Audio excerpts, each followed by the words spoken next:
সভাপতি জনাব ডক্টর শফিকুল ইসলাম মাসুদ।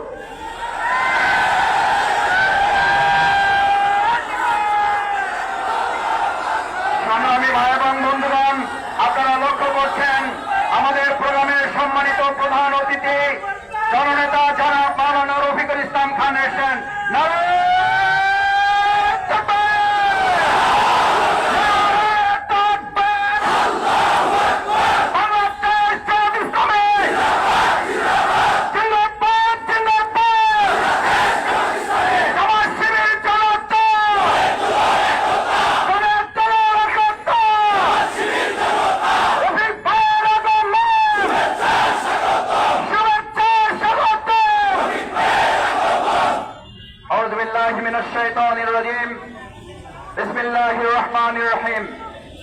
বাংলাদেশ জামাত ইসলামী ঢাকা মহানগরী দক্ষিণের উদ্যোগে আয়োজিত আজকের এই মিটফোর্ডের সামনে নারকীয় হত্যাকাণ্ড, খুলনায় হত্যাকাণ্ড, চাঁদপুরে ইমামকে হত্যা চেষ্টা সহ সারা দেশে খুন, ধর্ষণ, সন্ত্রাসী, দখলবাদ, চাঁদাবাজির বিরুদ্ধে ঢাকা মহানগরী দক্ষিণ সংগঠন জামাতের আয়োজনের সম্মানিত সভাপতি জননেতা জনাব নুরুল ইসলাম বুলবুল, প্রধান অতিথি কেন্দ্রীয় নির্বাহী পরিষদের অন্যতম সদস্য আমাদের প্রাণপ্রিয় নেতা সহকারী সেক্রেটারি জেনারেল অবিভক্ত ঢাকা মহানগরীর সংগ্রামী সাবেক আমির জননেতা মুসলিম জননেতা জনাব মাওলানা রফিকুল ইসলাম খান, সংগ্রামী নেতৃবৃন্দ, সংগ্রামী ভাই এবং বন্ধুগণ, আসসালামু আলাইকুম ওয়া রাহমাতুল্লাহি ওয়া বারাকাতুহু। প্রধান অতিথি এবং সভাপতি বক্তব্য রাখবেন। আমি কথা সংক্ষেপে কয়েকটি বলতে চাই। আমার ভাই এবং বন্ধুগণ, দেশ আমরা নতুন করে আরেকবার দ্বিতীয় স্বাধীনতা অর্জন করেছি বলে দেশের মানুষ কিছুটা স্বস্তির সাথে যখন জীবনযাপন শুরু করেছে, তখন আমরা লক্ষ্য করেছি একটা দল নির্বাচন নির্বাচন নির্বাচন জিকির করে অন্তর্বর্তীকালীন সরকারকে ব্যর্থ এবং তাদেরকে অস্থিতিশীল করে যেনতন একটা নির্বাচনের পায়তারার অংশ হিসাবে এই অন্যায় অপকর্মগুলো শুরু করেছে। এটার জন্য মাস্টার ডিগ্রি, এটার জন্য উচ্চ শিক্ষিত হওয়ার প্রয়োজন নাই। আমাদের সাধারণ জনগণে কথা বলতে শুরু করেছে। এটার জন্য আজকে শুনলাম সাংবাদিক সম্মেলন করে তদন্তের কথা বলা হয়েছে। এদেশের মানুষ তদন্ত করার কথা বলে, কিন্তু তাদের কাছে একটা তদন্ত আছে। যারা নির্বাচন করতে চায়, অস্থিতিশীল পরিবেশ তৈরি করার মধ্য দিয়ে তারা সেই ঠুনকো নির্বাচনের আয়োজনে সরকারকে বাধ্য করার অংশ হিসাবে এই সমস্ত ষড়যন্ত্র চালাচ্ছে। 9 তারিখে ঘটনা সংঘটিত হয়েছে। আজকে সাংবাদিক সম্মেলন কেন? আমরা সেই দলের কাছে জানতে চাই।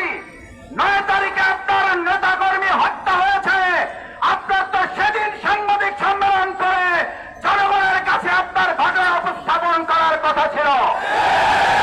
আমরা মনে করি, জনগণ মনে করে আপনারা আপনাদের অপকর্ম ধাপা চাপা দেওয়ার সব চেষ্টা ব্যর্থ হয়ে যাওয়ার কারণে জনগণের চোখের মুখে করে এখন আপনারা মানুষের সামনে এসেছে। আমার ভাইয়েরা, আরেকটা কথা বলে শেষ করতে চাই। পৃথিবীর ইতিহাসে সম্ভবত এটা বিরল ঘটনা। মানুষ আন্দোলন করে সরকারের বিরুদ্ধে, আর আমাদের দেশের মানুষ এখন একটা দল ক্ষমতায় আসতে পারে এই আতঙ্কে তাদের বিরুদ্ধে এখন এই পতনের আন্দোলন শুরু করে। এটা পৃথিবীর ইতিহাসে কোথাও পাওয়া যাবে না। আপনারা গিনিস বুকে আপনাদের নাম লিখে ফেলেছেন। আপনারা বড় দল অনেক বড় জায়গায় পৌঁছে গিয়েছেন।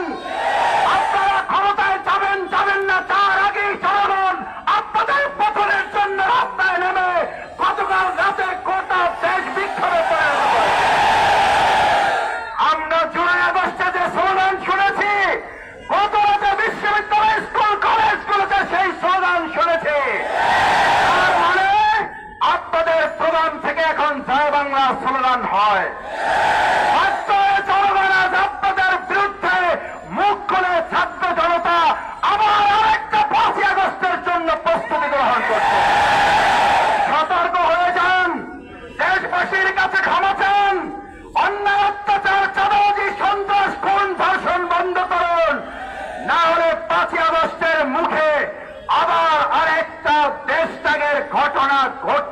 স্বাভাবিক কিছুই হবে না।